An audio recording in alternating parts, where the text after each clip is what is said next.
ဝင့်မင်္ဂလာပါဗျဒီနေ့မှာတော့ကျွန်တော်ဒီ PicsArt နဲ့ကျွန်တော်ဒီလို 2D ပုံလေးတွေဘယ်လိုဆွဲရမလဲဆိုတော့ကျွန်တော်ဒီနေ့ sharing လုပ်ပေးသွားပါမယ်ဆိုတော့အရင်ဆုံးကျွန်တော် PicsArt ထဲကိုဝင်လိုက်ပါဝင်ပြီးသွားရင်ကျွန်တော်ဒီဆိုရင်ဒီအောက်ကိုဆွဲလိုက်ရင်ဒီအောက်မှာ drawing ဆိုတာတွေ့ပါလိမ့်မယ်ဆိုတော့အဲ့ကနေကျွန်တော် pick canvas ကိုရွေးလိုက်ပါရွေးပြီးသွားရင်ကျွန်တော်ဒီမှာအများကြီးရှိရတဲ့ကျွန်တော်အဖြူရောင် background နဲ့ကျွန်တော်ဒီမှာဆို ratio တွေကိုကြိုက်တဲ့ ratio တစ်ခါလေးရွေးလို့ရတယ်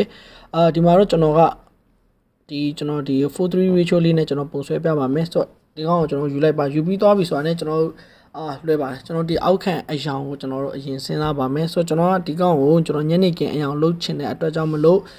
ကျွန်တော်ဒီမှာဆိုရင်အနီရောင်ကျွန်တော်ရွေးလိုက်ပါမယ်အနီရဲရွေးပါတယ်ရွေးပြီးတော့ရင်ကျွန်တော်ဒီကနေပြီးတော့ square ထဲမှာကျွန်တော်ဒီမှာဆိုရင်ဒီ stroke ကိုရွေးပဲနဲ့ကျွန်တော်ဒီမှာ fill ကိုရွေးလိုက်ပါရွေးပြီးတော့ရင်ကျွန်တော်ဒီတစ်ခုလုံးကိုကျွန်တော်အနီရောင်အုပ်လိုက်ပါအုပ်ပြီးတော့ပြီဆိုရင်ကျွန်တော်ဒီဘက်ညာဘက်တောင်ဆောင်ကနေပြီးတော့layer အသစ်တစ်ခုထပ်ခေါ်ရပါမယ်ဆိုတော့ layer အသစ်တစ်ခုကနေပြီးတော့ကျွန်တော် empty layer ကိုရွေးလိုက်ပါရွေးပြီးသွားပြီဆိုရင်ကျွန်တော်ဒီ empty layer မှာကကျွန်တော်ဖြည့်ပါမယ်ဆိုတော့ဒါဆိုရင်ကျွန်တော်ကဒါ background နဲ့ကျွန်တော်ရပါပြီဆိုတော့ကျွန်တော် foreground ဖြည့်မယ် foreground ဖြည့်မယ်ဆိုတော့ကျွန်တော်foreground အရောင်လို့ကျွန်တော်ကအနည်းအောင်ပဲထားမှရပါမယ်ဆိုတော့ကျွန်တော်အနည်းအောင်ရွေးပါတယ်ပြီးရင်ဒီတဲ့အတိုင်းပဲကျွန်တော်ဒီမှာဆိုရင် fill ကိုရွေးပြီးတော့ကျွန်တော်ဒီမှာအနည်းအောင်ဖြည့်ပါမယ် okay ပြီးရင်ကျွန်တော်ဒီကောင်အောင်နည်းနည်းလေးဆွဲချမယ်လောက်ထားမယ်Okay ဆွဲချပြီးသွားပြီဆိုတာနဲ့ကျွန်တော်ဒီကောင်ကိုရပြီဒါပေမဲ့ဒီမှာကျွန်တော်ဒုံးတီဖြစ်နေဆိုတော့အဲ့တိုင်းကျွန်တော်မလိုချင်ဘူးကျွန်တော်ကဒီပုံမှာကျွန်တော်မျက်ခင်းလေးတွေပါလေးလိုချင်အဲ့ဒါမှပုံကပို့ပြီးတော့ကြောက်မှာဆိုတော့အဲ့ကနေဆိုတော့ကျွန်တော်ဒီအပေါင်းကနေပြီးတော့ကျွန်တော် sticker ကိုနှိပ်ပါမယ်ပြီးရင်ကျွန်တော်ဒီမှာဆိုရင်ရှာရတာလွယ်ပါတယ် discover ကနေပြီးတော့ကျွန်တော်ဒီမှာဆိုရင် grassy loader ဆိုရှာလိုက်ရင်ဒီမှာဆိုရင်မျက်ပုံတွေအများကြီးကြာလာပါလိမ့်မယ်ဆိုတော့ကျွန်တော်ကဒီအလဲတစ်ခုကျွန်တော်ရွေးလိုက်မယ်ရွေးပြီးသွားရင်ကျွန်တော်ဒီမှာဆိုရင်ဒီမျက်ပုံလေးတွေကိုကျွန်တော်ဖြည့်လိုက်မယ်တင်သားလေးမှာခဏနော်ဒီညီလေးဖြည့်မယ်ဆိုတော့ဒီမှာတစ်ခုပါ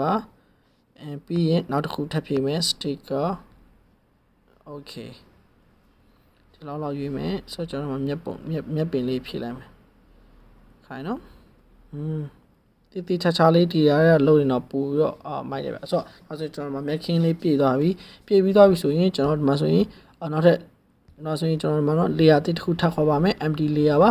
ခေါ်ပြီးသွားပြီဆိုရင်ကျွန်တော်ကဘာလုပ်ရမလဲဆိုတော့ကျွန်တော်အနောက်ခံနေလုံးကြီးထည့်မယ်ဗျာဆိုတော့နေလုံးထည့်မယ်ဆိုတော့ခုနတိုင်းပဲကျွန်တော်ဒီကနေပြီးတော့ sticker ကိုသွားပါဒီမှာတော့ကျွန်တော် layer တစ်ကိုယူထားမှရပါမယ်ပြီးရင်ကျွန်တော်ဒီဘက်ကနေပြီးကျွန်တော် sticker ကိုသွားမယ် sticker ကနေကျွန်တော်ဒီမှာဆိုရင်ကျွန်တော်ကညနေနေလိုချင်တာဖြစ်တဲ့အတွက်ကြောင့်ကျွန်တော် sunset ဆိုရိုက်လိုက်ပါရိုက်လိုက်ရင်ကျွန်တော်ဒီအောက်ကိုနည်းနည်းဆွဲလိုက်တာဒီမှာအဝါရောင်နေလုံးတွေးပါလိမ့်မယ်ဆိုတော့ဒီအဝါရောင်နေလုံးကိုကျွန်တော်တို့ကထည့်ပါမယ်ဆိုတော့နေလုံးကကျွန်တော်အခုဒီမှာဆိုရင်သူကအရှိရောက်နေကျွန်တော်အရှိမှမလိုချင်ဘူးဒီမြက်ခင်းရဲ့အနောက်ကိုရောက်ဆိုတော့အဲကြောင့်မို့ကျွန်တော်ဒီ layer တွေကိုသွားပါမယ် layer တွေကနေပြီးတော့ဒါဆိုရင်ဒီနေလုံးကိုကျွန်တော်ဒီမြက်ခင်းအောက်ကိုဆွဲထည့်ရပါမယ်ဆိုတော့ဆွဲထည့်ပြီးသွားပြီဆိုရင်ကျွန်တော်ဒီနေလုံးကိုနေရာနည်းနည်းလေးပြန်ရွှေ့ခြင်းနေဆိုရင်ဒီညာဘက်ကအဆက်30ကိုနှိပ်ပါပြီးရင် transform ကိုနှိပ်ပြီးတော့ကျွန်တော်တို့မှာနေလုံးကိုကျွန်တော်ရွှေ့ကြည့်လို့ရပါတယ် okay ဆိုတော့ဒီလောက်ရပြီเนาะနည်းနည်းလေးကြီးကျင်သေးလား okay ကြည့်လိုက်မယ်ဒီလောက် okay เนาะရပြီဆိုရင်ကျွန်တော်က okay အမှန်ကြီးလေးနှိပ်ပေးလိုက်ပါနှိပ်ပြီးတော့ရင်ကျွန်တော်ထုံးစံတိုင်းပဲဒီမှာဆို layer အသစ်တစ်ခုထပ်ခေါ်ပါမယ် empty layer ပါပြီးရင်ကျွန်တော်ဒီမှာဆိုရင် silhouette ပုံလေးရှေ့မှာထည့်မယ်ဆိုတော့ဘာပုံထည့်မလဲဒါကတော့ကျွန်တော်တို့ကြိုက်တဲ့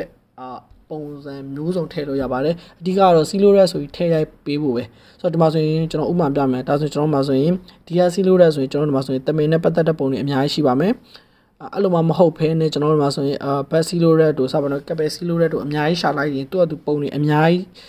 းကြာလာပါလိမ့်မယ်ဆိုတော့ကျွန်